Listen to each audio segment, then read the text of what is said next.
Okay, this is part 2 of Hasty Point Minefield. This is going to be completing the Minefield record. The particular one we're going to use in this video is the newest form that the U.S. military uses, the DD Form 3007, the 2015 edition. My recommendation though is for resistance units, I'd really recommend you use the old form, DA Form 1355-1-R. I think that's an easier form to use and it's better for a resistance movement to use. I will put a link in the description to the PDF of the 3007. I cannot put in a link for the 1355-1-R because when they adopted the new form, they basically made the old forms pretty much disappear. You can't get a hold of a PDF copy to print out. But you can make copies of it by getting a hold of FM Field Manual 20-32 Mine Countermine Operations. Back in the appendices in the back of the manual, there is a copy of the Hasty Point Minefield record. You can make copies of that using any copy machine. Remember, it's a two-sided copy. You have the form on one side, the instructions and example on the back. I would make sure to put that on every copy you run off so that anyone that uses it can look at that reference on the back and fill it out correctly. Now, someone asked me on the part 1, one of my patrons, they said, what if their unit does not have a higher level command? All they have is just their unit, their platoon, their company, no one above them. Still fill out that minefield record because sooner or later the war will end and those mines need to be taken out of the ground so that area can be used by civilians again, either to be used again as a farm field or a pasture for their livestock, or as a way to make it easier for the civilians to move back and forth through that area. And you may not be the one that's alive to remove that minefield because it could be years later, it could be decades later. There are still minefields left in Europe and in North Africa left over from World War II. The ones in Europe, those have been abandoned, left in place, those areas marked off. No one's allowed to go in there because those particular minefields are filled with glass-cased anti-personnel mines. And they cannot be located with a mine detector to find out if they have shifted since they were planted back in the 40s. The ones in North Africa, for the most part, they're deep in the desert. They let them just sit there. But every once in a while, demining teams do go out and they use the old German, Italian, American, French, or British minefield records to locate those mines and remove them so that area can be reclaimed, reused. So you need to fill out a minefield record. It should go up to the leadership of your unit, archive it, carry it with you wherever you go. Hopefully there is someone in that particular area you can trust to hang on to that record, preserve it, and when the time comes, when the war is done, to pass off that record to the demining teams to remove the mines in those areas, because you may no longer be alive to be the person to remove those mines. So hopefully there's some pastor or a priest, a clergyman, someone you can trust to hang on to those records. I would not trust someone in law enforcement. I would not trust someone in local government because more than likely they would be, if they're not working for the enemy, they would get killed by the enemy. Now the minefield we're going to be using in this example is the one that we simulated putting in the Russian Mine Laying Techniques modified video, which we put on the board in part 1. Now this minefield, according to U.S. doctrine, its type is either a tactical or a nuisance. So this would be a hasty tactical point minefield or a hasty nuisance point minefield. There's 4 types: protective, tactical, nuisance, and phony. Protective, that's what you have around bases. That's also what you usually see in your major obstacle belts in a battle zone. Tactical, major minefields can fall in that too. Tactical is meant to slow an enemy, not necessarily stop them. A nuisance minefield is meant to slow the enemy down to a crawl, make them extremely paranoid, so they take extra time to move through an area. And a phony minefield is exactly that. There's no mines on the ground, but it's set up and looks exactly like there's a minefield there to cause your enemy to waste time and assets trying to locate those mines.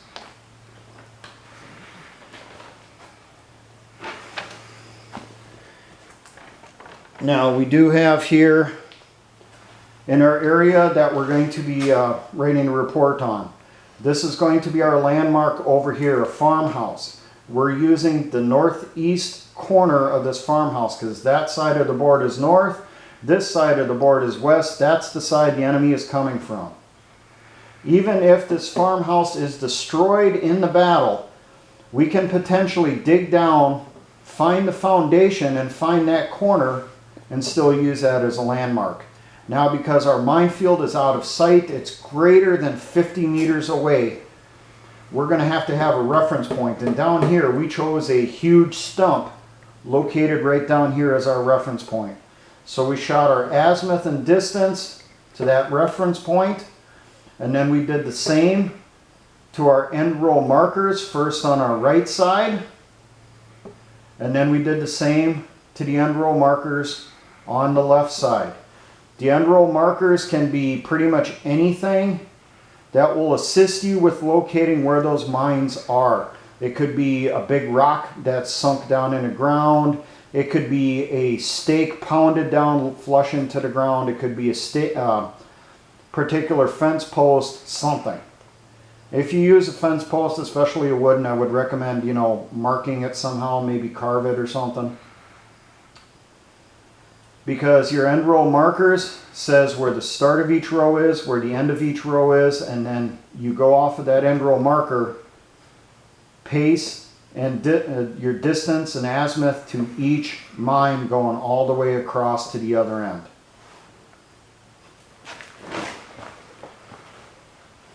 Now, the basic procedure, I'm going to give this to you quick for putting in a hasty protective minefield. First off, you get permission to put it in. So if you have a higher level command, you ask their permission, you tell them, hey, we want to put in a hasty minefield in this area because the enemy's moving in this direction. We think they're going to cut through here. We want to put a minefield in to slow them up. Now, while you're waiting for that permission, if you have the higher level command, if you don't, your unit commander will probably tell you, hey, good idea, put it over here, or he may say, hey, put it over here. But the second step is recon for the best sites to locate that minefield, and preferably that minefield will be under observation of either your unit or the defenders in that area. It will be covered by their defensive fires, and it will integrate into their plans for defending that area. Now, the third part is report initiation of the minefield.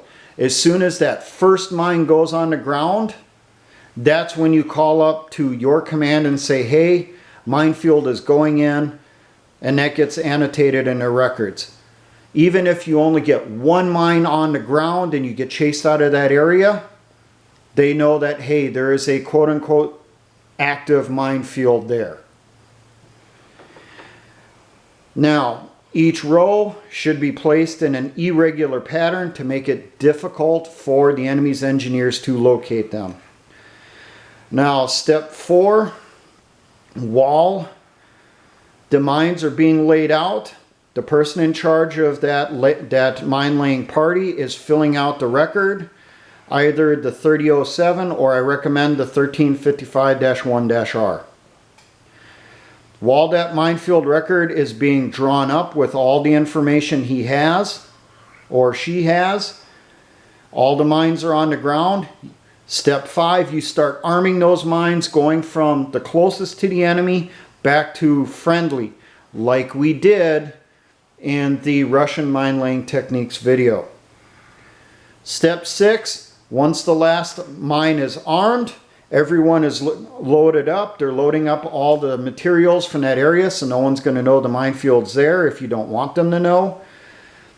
Your leader is going to report that minefield is complete to his leader, the command of that unit. Then they also warn all adjacent units in that area that are traveling through there that, hey, this minefield is now in.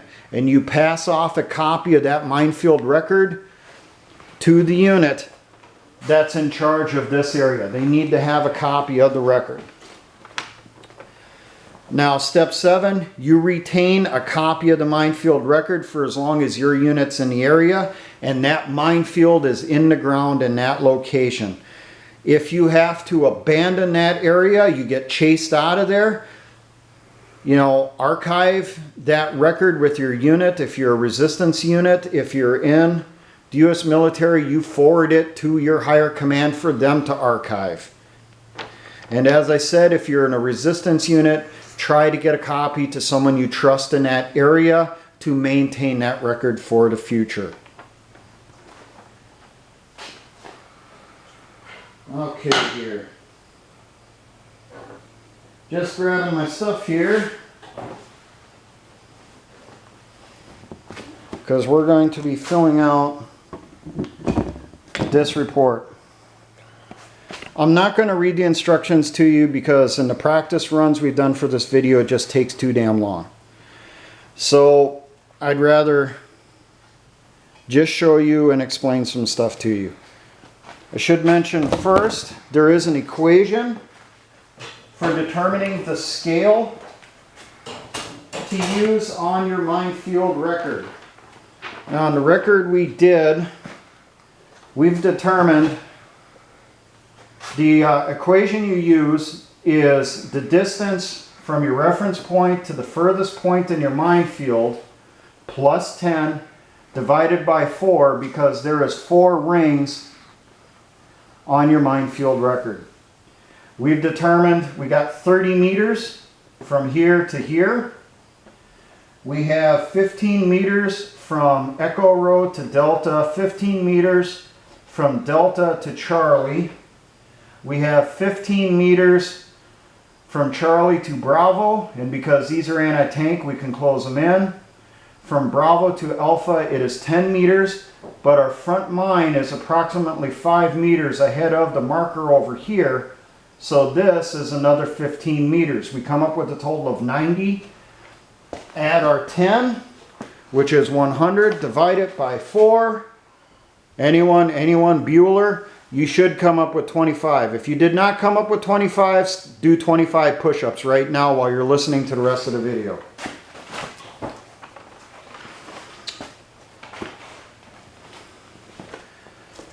So we're going to start filling this out. And yes, there is a particular order the U.S. military wants you to go in, but guess what?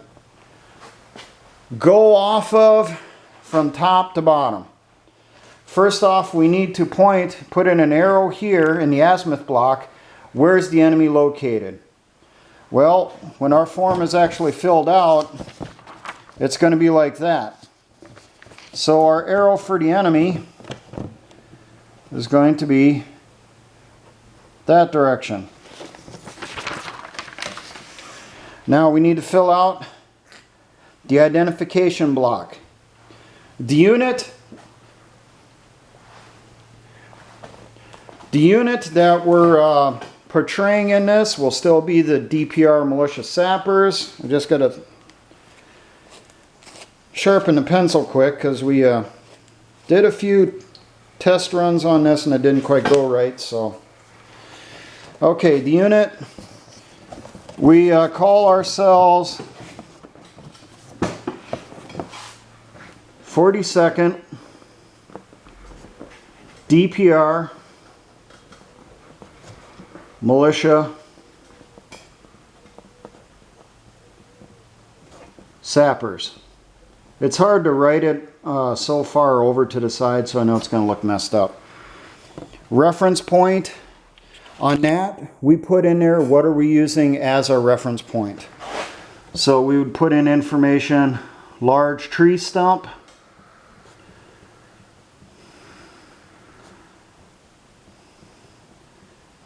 intersection of trails.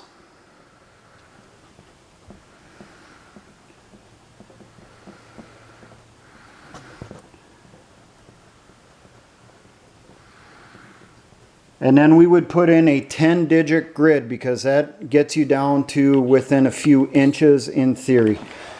So we'll say alpha, alpha. All this comes off of your map.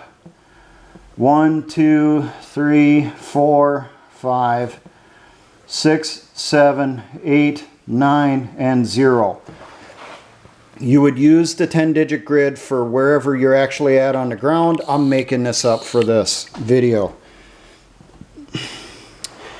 Now, in remarks, they want to know what you are using as your landmark.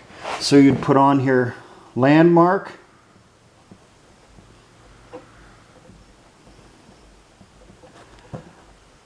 Stone. House. Northeast corner, and then you would put on the 10-digit grid coordinate for the house. Below that you have map and sheet number.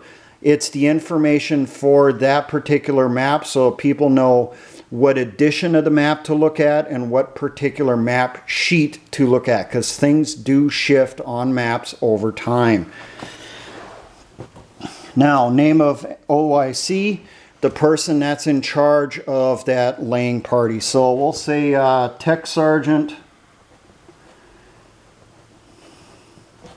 Vladimir Kalashnikov.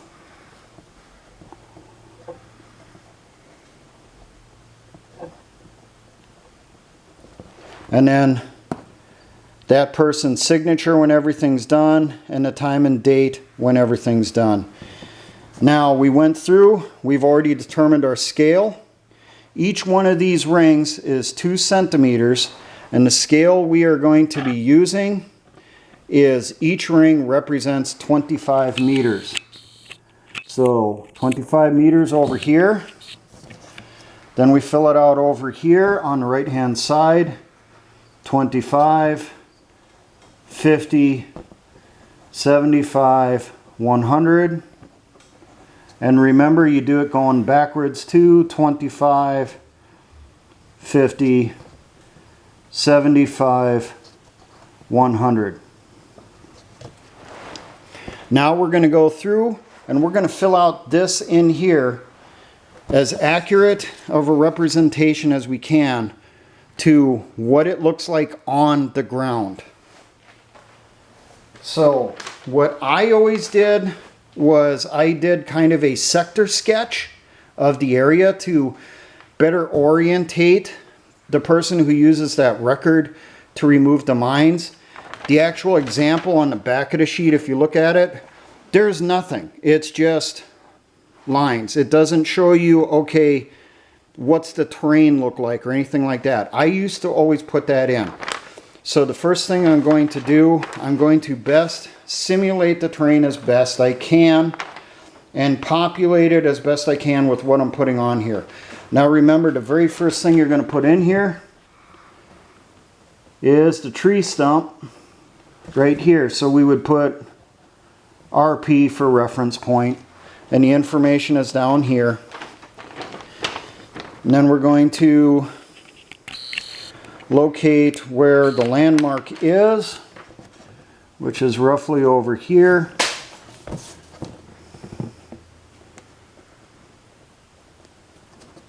And we could put on there landmark.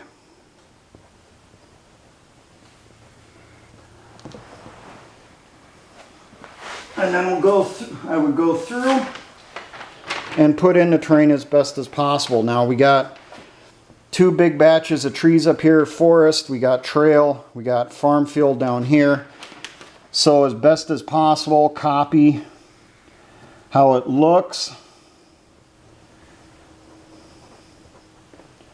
And remember to keep your spacing as best as possible.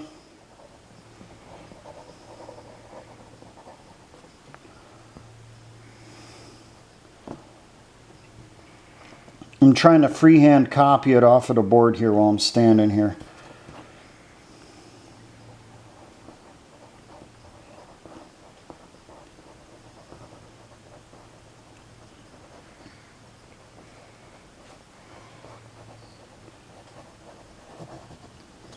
And then we got our edges of the field here. Put down here farm field.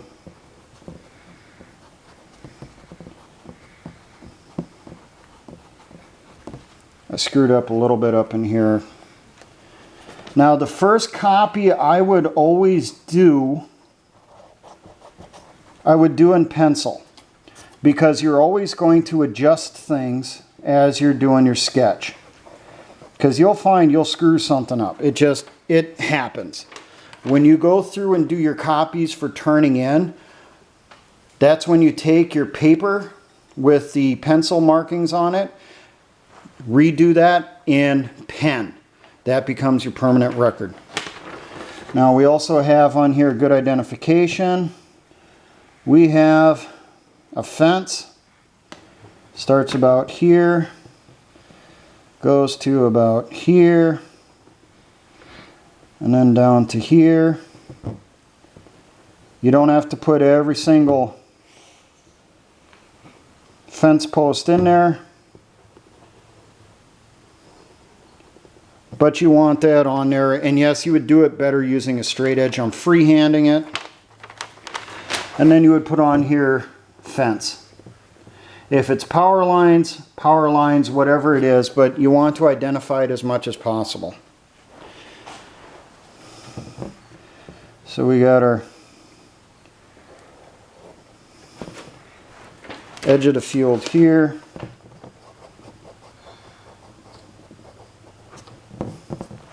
We got our general area. And then I would go through, mark trees.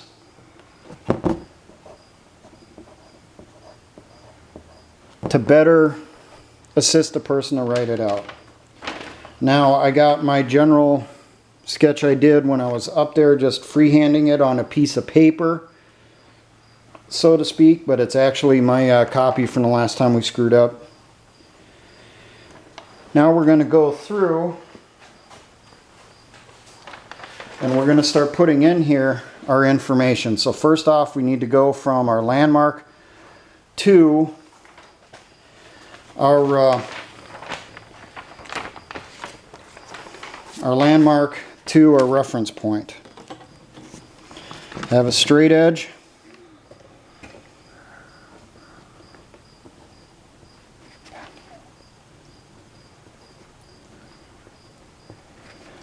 And then I would put in there usually a few arrows showing that, hey, I'm going that direction.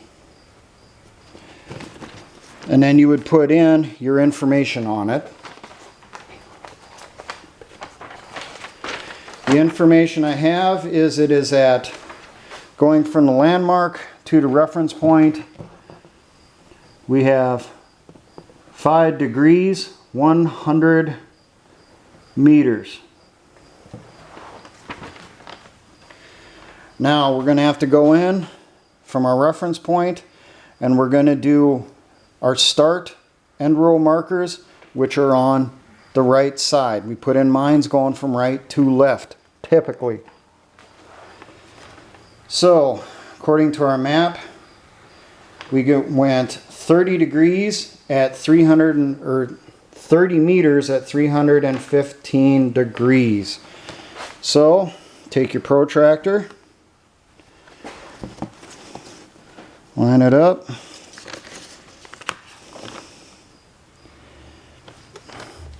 You gotta go 310 degrees. I'm just trying to show you here, you'll line it up here and then on the outer edge. But when you actually do it, you go like that, underneath.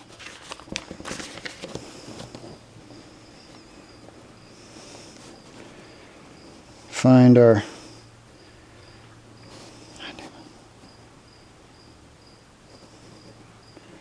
310 degrees. And then we go 300 meters, or 30 meters. So we do our dashed line. 30 meters is going to be just past that ring.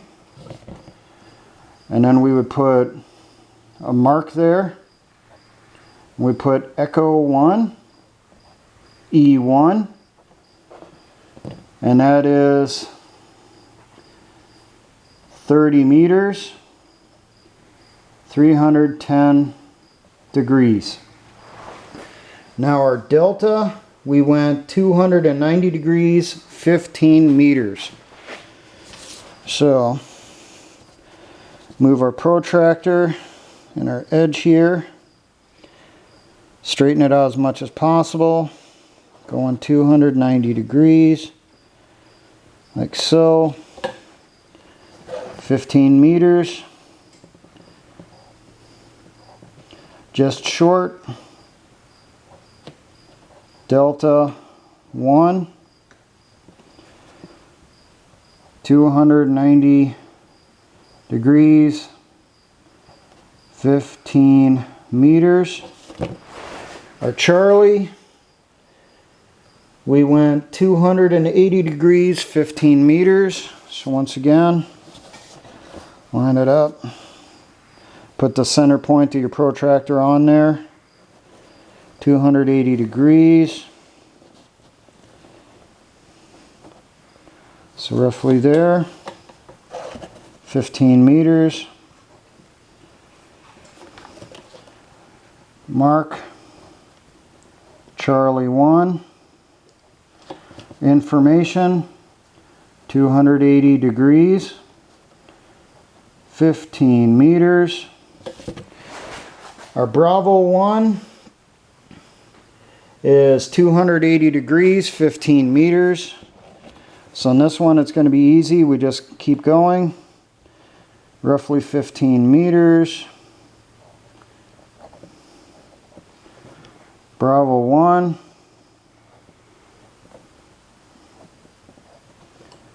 $280 degrees.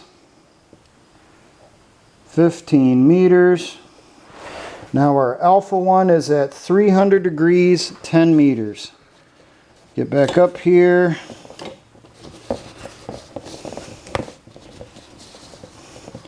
You really want a stable platform when you're doing this. Trust me, it works out considerably better then. Alright, so 300 degrees.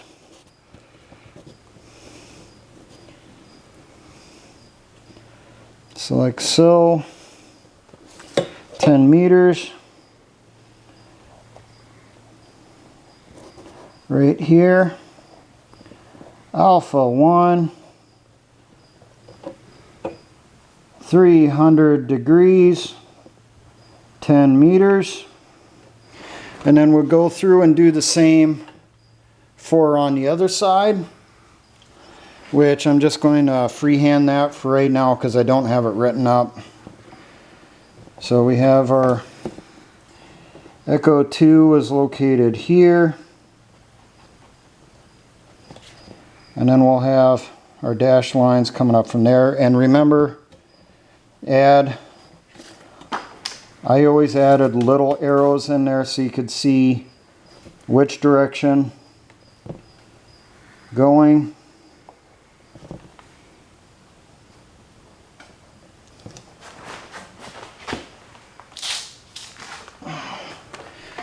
So we got our Echo 2, our Delta 2,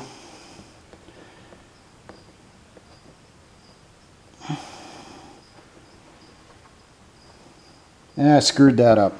It should be on, your markers should be on this side, should be on the outside. My screw up. So when I would go through and do this in pen, I would make that correction, but right now it's just a hasty sketch. I got my Charlie 2, which is located up here. Charlie 2. And then I would be putting in the azimuth and distance information over here also. my Bravo 2, which is here.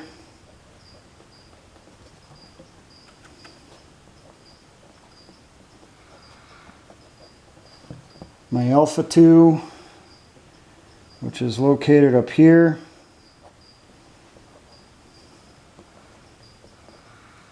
Remember, I'm just freehanding this right now for the example. You do the same over here like you did over here, going from your reference point to the rearmost row to the next row, next, until you get to the front. Now we got our end row markers on here. We're going to have to populate where the mines are at. So the distance from the end row marker to the first mine is 5 meters.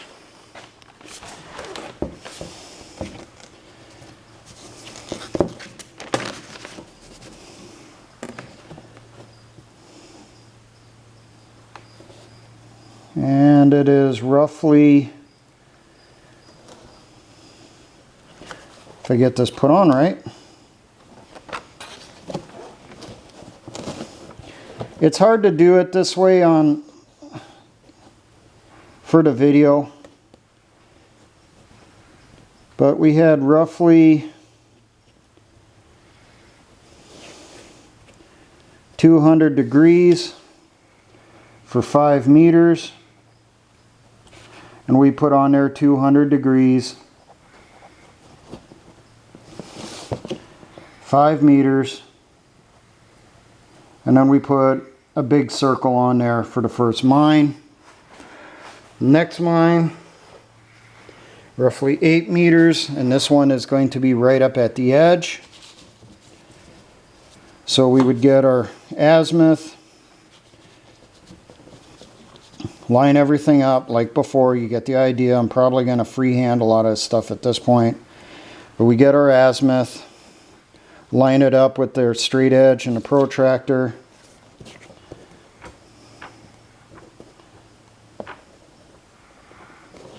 It would be our distance, and then 8 meters. Then we would go back to our next one, which is, I gave it 8 meters. So once again, line up our protractor where we have the mine at. We would get our stuff lined up. Go to roughly 8 meters. We'll say it's right here. 8 meters, and we would have our azimuth here written above it. And then we would do from the last mine to the end row marker.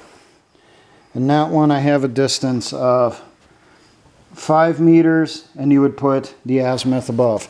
You would go through, do the same thing for every mine and every row, which I'm not going to do. I'm going to skip ahead now. So we've gone through, we filled out the information, and the location of every mine is on here. We've got our azimuths and all that's in here, the distances. Now we got to go down here to the bottom corner, the tabular data. That's the information on every mine in every row. So we go from enemy to friendly. Our alpha row type, we put in TM62s, and you would say, is it Papa 3s, is it Mikes? Actuation, how are the mines set off? Well, those are set for pressure. And then behind that, it asks mine number that is under that type of actuation. We have 3 mines in that row. So 1, 2, 3. The mines are numbered in the row going from your right side to your left side. So that's 1, that's 2, that's 3. Our Bravo row is also TM62s. Pressure. And I'm going to abbreviate now, and then you say how many mines are in a row. We have 2 in there. Charlie row, that is OZM 72s. Now in this one, we're going to do, let them know we have pressure and trip.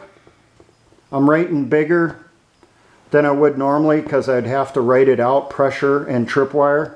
And then we tell them which is which. So we have pressure, and that is mines 2 and 3, trip, mines 1 and 4.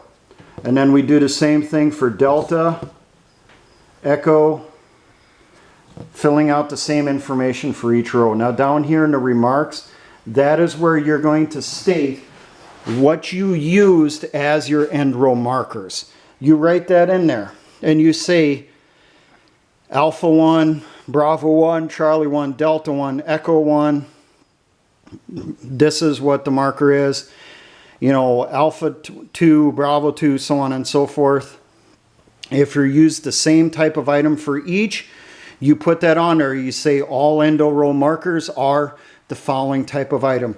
If one of them's different, you make the annotation in there that these are this, and this one that's different is this. Once you get it all written up, the mines are all activated. You've called out the end of the operation. The person in charge signs off, puts on the time and the date of completion, and then that record gets turned in to the leadership when they get back to the unit, and it becomes permanent record. Like I said, when I used to do them, I would freehand it, as you know, somewhat used pencil on the initial copy. When I got back to the unit, back to the base camp, the task force, whatever it is, I would grab a blank copy and I would copy this with pen, and I would do as a better job than I did on here. And I would make any corrections, like I screwed up down here where I put my, you know, my identification marks in the wrong location. I will say this, I recommend putting in what detail you can in here to make it easier for the person who has to come in to remove the mines. Now I marked these as trees. What I used to do, just go through, you know, just do some lines going across like I do in the videos when I do whiteboard stuff, so that they see that this entire area is trees. And then potentially, like if this is a planted farm field or it's a grassland, maybe I'll do it, you know, as X's going across or something like that, just so that they can see this terrain is different than this terrain up in here. As much information you can add on there is preferable, like I said, so the person removing the mines can better orientate themselves and might actually help them locating that mine in the future.